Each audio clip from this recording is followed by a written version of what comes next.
দেখো, এই ফ্রি ফায়ারটা সামান্য একটা গেম হলেও এটা যে অনেক মানুষের জীবন পরিবর্তন করে দিয়েছে, আবার অনেক মানুষের জীবন যে ধ্বংস করে দিয়েছে এটা আমাদের সকলেরই জানা। তবে সামান্য এই গেমটা যে গোটা একটা পরিবারকে আবার নতুন করে জীবন দান করবে এটা আসলে সকলের অজানা ছিল। হ্যাঁ বন্ধুরা, আজকের গল্পটি এমনই একটা পরিবারকে নিয়ে যারা এই ফ্রি ফায়ার গেমটাকে একেবারেই সহ্য করতে পারতো না, বরং তাদের সন্তান যখন এই গেমটা খেলতো তারা আরও উল্টো বকাবকি করতো।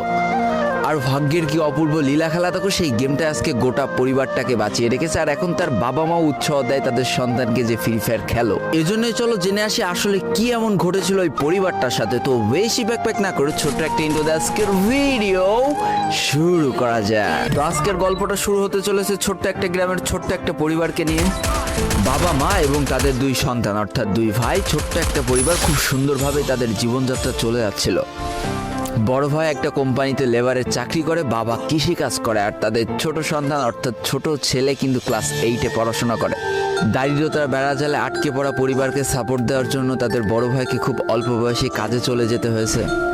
এই জন্য বড় ভাইয়ের পড়াশোনাটা ঠিকমতো হয়ে ওঠেনি। তবে বাবা মার একটাই স্বপ্ন ছিল যে তাদের ছোট সন্তান অর্থাৎ ছোট ছেলে যাতে উচ্চশিক্ষায় শিক্ষিত হয়। এই জন্য বাবা কৃষিকাজ করলেও সারাদিন মাঠে তুমুল কষ্ট করে এসে বাসায় যখন এসে দেখতো তাদের ছোট সন্তান পড়াশোনা করতেছে, সমস্ত কষ্ট এক চান্সে দূর হয়ে যেত। আর তাদের ছোট সন্তান পরিবারের অভাব দেখতে দেখতে বড় হচ্ছে, তো তাই সে একটা সময় ঠিক করেই ফেলে যে তাকে অনেক বড় হতে হবে, লেখাপড়া করে অনেক বড় মানুষের মতো মানুষ হতে হবে। আর ঠিক এমনটাই হতে থাকে। তাদের ছোট ছেলে খুব ভালো রেজাল্টও করতে থাকে, প্রত্যেক ক্লাসে টপ হতেও থাকে। তবে তার একটা বদ অভ্যাস ছিল, সেটা হচ্ছে ফ্রি ফায়ার গেম খেলা। করোনা চলার সময় যখন তার স্কুল বন্ধ হয়ে যায় তখন তার বাবা এবং বড় ভাইয়ের জমানো কিছু টাকা দিয়ে তাকে একটা ফোন কিনে দেওয়া হয় অনলাইনে ক্লাস করার জন্য। তার ফোনটা ছিল 3 GB র্যামের একটা ফোন। তবে এইখান থেকেই তার ফ্রি ফায়ার গেমের সাথে পরিচয় হওয়া।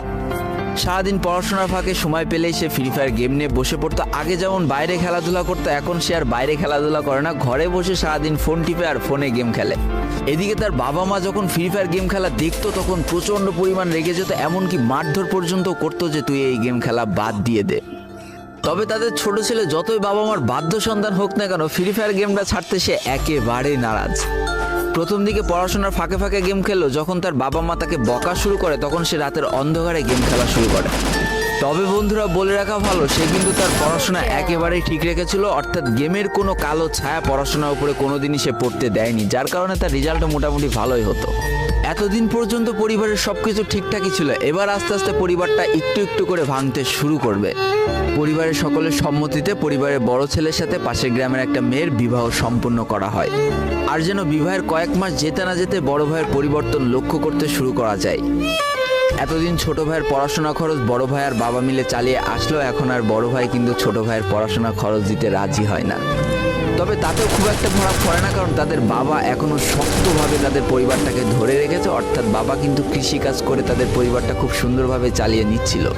তবে বলে রাখা ভালো, হাতের 5টা আঙুল যেমন এক হয় না, পরিবারের প্রত্যেকটা সন্তানের মন মানসিকতাও কিন্তু এক হয় না।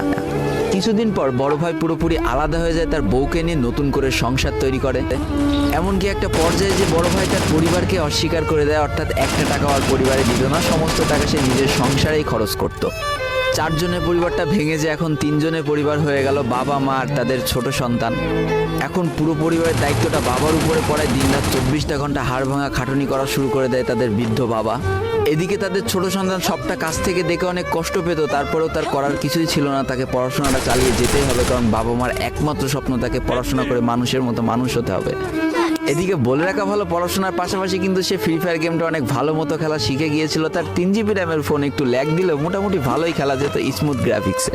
এমনকি সে আস্তে আস্তে টুর্নামেন্ট খেলাও শুরু করে। আর এখান থেকে যে টাকায় পেতো, 50 টাকা, 100 টাকা, 200 টাকা যা পেতো, সেই টাকাতে তার পরীক্ষার বই খাতা কিনতো, যাতে তার বাবার একটু কম পরিশ্রম করা লাগে, কম খাটনি করা লাগে। হাই রে, পরিবারের বড় ছেলে পরিবার থেকে আলাদা হয়ে গেল, আর ছোট ছেলে চিন্তা করছে বাবার কিভাবে কষ্ট কম করা লাগবে। এরই মাঝে সে একদিন চিন্তা করে সে তো টুর্নামেন্টে অনেক ভালো পারফরমেন্স করছে, তাহলে তার একটা ইউটিউব চ্যানেল খোলা দরকার, অন্তত টুর্নামেন্টের ওই ম্যাচগুলো ইউটিউবে ছাড়লো, যদি কপালে ভালো কিছু লেখা থাকে। এমন একদিন তার একটা টুর্নামেন্ট চলছিল, সে বারান্দায় বসে বসে টুর্নামেন্টটা খেলছিল, আর ঠিক সেই সময় তার বাবা হাড় ভাঙা খাটুনি করে মাঠ থেকে কেবলই বাসায় ঢুকছিল। এমন সময় তার ছেলের পড়াশোনা বাদ দিয়ে গেম খেলা দেখে বাবা প্রচণ্ড পরিমাণ রেগে যায় আর ফোনটা ধরে একটা আছাড় মেরে দেয়, যার কারণে তার ডিসপ্লেটা ফেটে যায়। সেদিন সে ভাঙা ফোনটা আঁকড়ে ধরে অঝরে কেঁদেছিল, তার সমস্ত স্বপ্ন যেন এক নিমিষেই শেষ হয়ে গিয়েছিল। তারপরে সে স্কুলে যাওয়ার জন্য যে টাকা পেত সেই টাকাগুলো জমিয়ে জমে একটা সময় তার ফোনের ডিসপ্লেটা ঠিক করে, আর ডিসপ্লে ঠিক করতে 1500 টাকা লেগেছিল, আর সময় লেগেছিল প্রায় 4.5 মাস। আর এই 4.5 মাসে সেই ইউটিউব চ্যানেলের যে জিমেলটা ছিল সেই জিমেলটাও সে ভুলে যায়, অর্থাৎ তার ইউটিউব চ্যানেলটাও নষ্ট হয়ে যায়।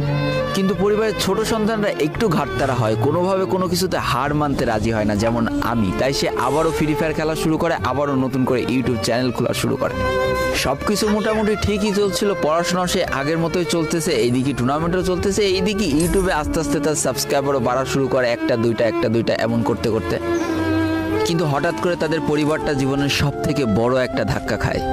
যেহেতু তাদের বাবা কৃষিকাজ করে তাদের পরিবার চালাতে হিমশিম খাচ্ছিল, পরিবারের এত প্রেশার, 24 ঘন্টা হাড় ভাঙা খাটুনি করতে করতে একটা দিন হঠাৎ করে উনি প্যারালাইসিস হয়ে যায়। তার ডান পাশের হাত এবং পা পড়ে যায়, যার কারণে সে একেবারে অক্ষম হয়ে পড়ে। আর এটাই ছিল তাদের পরিবারের সব থেকে বড় কালো অধ্যায়।